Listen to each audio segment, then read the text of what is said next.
ជាងទៅជាបើសិនជាមានអូននៅក្បែរ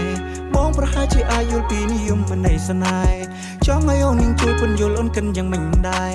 ពួកអៀងមេក្លឹបនៅក្រោមពន្លឺដួងព្រះខែឃើញថាស្នេហ៍ក៏ប្រែមកខ្លាចជាពណ៌สีชมพูមកអូនមានពន្លឺចែងចាំងដូចជាអិនកានូសម្រងអូនស្រវិចិត្រក៏បងនេះចង់គូ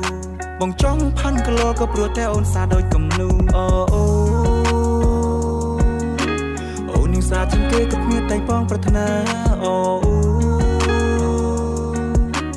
បងនេះភ្លឹកស្មារតីតាំងពីថ្ងៃជួបជីវ៉ា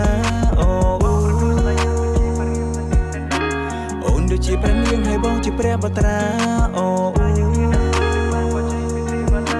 ឃើញថាស្នេហ៍យើងភ្លេងភ្លេងវាអស្ចារ្យបងចង់កាន់ដៃនំថ្លៃទៅអង្គុយមួយថ្ងៃលេងនៅពេលរាត្រីចង់មានវេលាបែបរ៉ូមែនទិកគ្រាន់តែសម័យមានក្តីសុខពេកហើយចាំតែអូន